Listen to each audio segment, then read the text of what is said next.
In Spider-Man: Homecoming, we learn that you don't need an awesome superpowered supersuit in order to be a hero. Of course, it does help to have some superpowers, and if you don't have any, well, maybe a supersuit isn't such a bad idea. Of course, we all know Marvel movies are fictional, but is it possible to build a set of Iron Man armor in real life? Well, it turns out that it's surprisingly doable if you have the budget for it. Time travel may not be feasible, at least not yet, but if you've got the cash, then you're that much closer to being an actual superhero.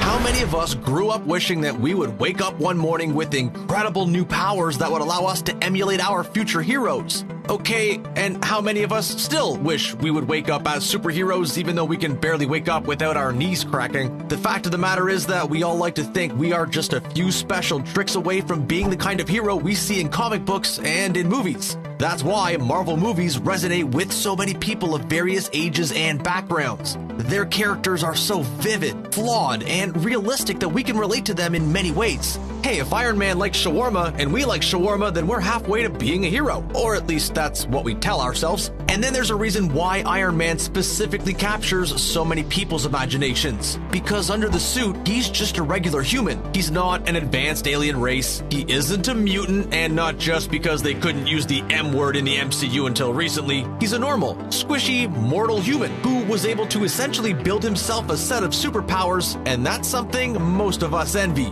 But of course, there's one big difference between Tony Stark and the average comic book fan. He's a billionaire. And to be honest, becoming a billionaire is almost as impossible as developing superpowers. But who among us doesn't daydream about winning the lottery or inheriting a fortune from a long-lost relative? Well, if that happens, you might be that much closer to making your own super suit that even Iron Man would approve of. And while all of that seems pretty impossible, we have some good news. In the comic books, Tony Stark once claimed his bleeding edge armor cost $7 billion to create. Where are we even supposed to get a single billion? We can't all be self-made billionaires. But in reality, you might be able to cobble together something similar for just a few tens of millions of dollars. Hey, we said it was good news, not great news.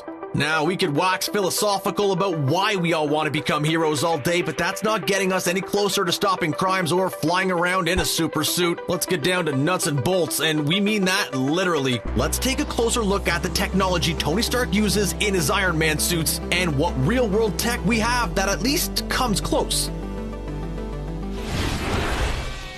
Of course, one of the primary components of any iteration of armor is the helmet. It protects your fragile human skull while being pummeled into the ground, so it's pretty important. But we all know Tony's helmet does a lot more than just keep his big giant billionaire brain safe. He's able to control the entire suit using voice-activated controls integrated into the helmet. These kind of controls are still being tested, but they're a fair comparison to Tony's tech. After all, when you're a fighter pilot, a split-second delay can be the difference between a successful mission or, quite literally, crashing and burning. This F-35 Gen 3 helmet-mounted display system is designed to provide a pilot with massive quantities of essential information regarding their plane, flight path, and tactics that could come in handy. And the real challenge is making all that info immediately accessible and having the whole thing be intuitive to use. It allows pilots to pull off the kind of targeting and tactical maneuvers we're used to seeing in the MCU. And all of that is in addition to more standard tech like night vision and advanced binocular vision. When these helmets were first proposed, the companies behind them estimated a development budget of $54.1 million.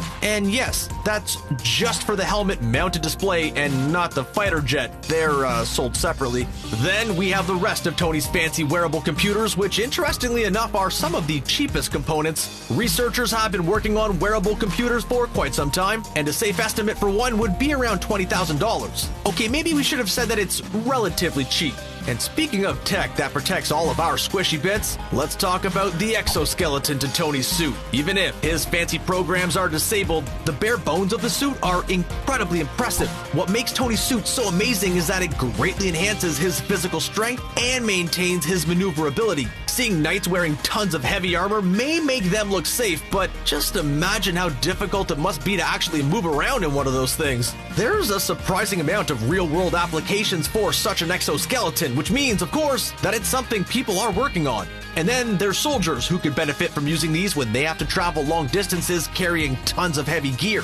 So it's probably not surprising that various companies have been working on these kinds of exoskeletons for years now. Just take a look at the Raytheon XOS exoskeleton, which allows users to lift up to 200 pounds like it's no big deal. It might not be quite Iron Man level, but at $10 million to develop, it's still a bargain all things considered, especially when you consider the cost of making a portable nuclear power source. If you have a giant, awesome super suit, you're going to need a way to power it. Otherwise, it's just a very expensive paperweight. Tony uses his arc reactor, but a more realistic version would be the multi-mission radioisotope thermoelectric generator, or the MMRTG. It's way bigger than Tony's arc reactor, containing 10 pounds of plutonium dioxide. But in the real world, NASA was able to use it to power the Martian rover Curiosity. And if you're curious, to know how much the MMRTG costs, the answer is about $36 million.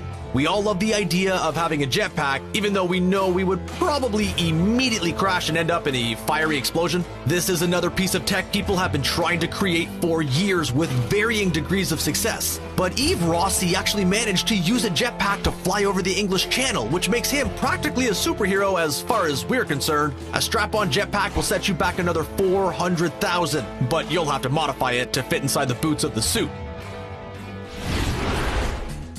So far, that brings us to just over $100.5 million, but we're going to need a few more accessories to really get our hypothetical machine right. Let's add some flair to the boring old super advanced exoskeleton by throwing in some back and shoulder mounted ailerons for $2 million. This will allow us to attach one anti-personnel gun to each shoulder at a cost of $500,000 for both weapons. Then there are the $2 million wrist-mounted anti-tank missile launchers and the 2 thigh-mounted deployment systems for $1 million. And just to make getting around a little bit easier, there are 2 hand-mounted stabilization and maneuvering jets. $2 million seems like a lot, but not toppling over midair is pretty priceless. Nobody wants an awkward and embarrassing superhero moment. That brings us to a little over $108 million. But even if you have all that money, do you have the technical know-how to put it all together? Or is that $108 million just going to get you a big pile of tech you can't use? Or more accurately, a very valuable and dangerous pile of tech you can't use? What if there was some way for you to buy a pre-built Iron Man suit instead of spending millions optimizing your own? And what if we told you it's a downright bargain compared to this do-it-yourself version? Okay, so maybe you can't actually wear this totally over-the-top version of the Mark 43 armor, but just use your imagination. The toy company, the Toys Asia, really took the idea of action figures to the next level by creating this suit based on Avengers Age of Ultron. And yes, it's life-sized. It has 567 individual parts, which are controlled by 40 different motors. So having a little bit of tech knowledge would definitely be helpful in case something breaks. We don't even want to know how much return shipping would be on this bad boy. This life-size toy Mark 43 armor will set you back $365,000.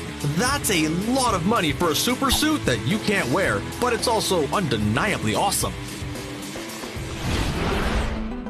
Richard Browning once served with the Royal Marines and worked as an oil trader before quitting his job to work on making a super suit. Not that we advocate this particular career path or anything, but he did make a pretty awesome flight suit. No, it isn't filled with all the hard-hitting weaponry that Tony Stark has at his disposal because, well, do we really have to explain why that would be a terrible idea? Instead, Browning focused on a suit that provides a smooth ride through the air and allows a form of maneuverability that most jetpacks just don't. At max speed, this suit can go up to 32 miles per hour and fly up to 12,000 feet. If you want your own, you can expect to pay $450,000 for the privilege. But of course, there are some downsides besides the price tag. The fuel pack limits your flight time dramatically, giving you about 3 to 4 minutes of flying. But Browning hopes to address this problem in the future by improving fuel efficiency. Right now, he says it's just for fun, but that in the future, the suit might have serious search and rescue applications. So what we're hearing is that Richard Browning is the new Iron Man. Well, at least for 3 to 4 minutes at a time. At its maximum flight time, that's only $112,500 per minute. Sure, it might not be the safest or smartest thing to spend your money on, but where would we be if Tony Stark had that kind of attitude? Then again, he also created Ultron, so maybe we should take that with a grain of salt. At least that's something we can afford. Even though the $450,000 Iron Man suit lacks all of the bells and whistles, it seems like the most fun and cost-effective way to play superhero. What do you think about the feasibility of a real-life Iron Man suit? Do you think it's something that could or should exist at some point? Let us know what you think in the comments section, and then, subscribe for more videos from CBR. See you next time.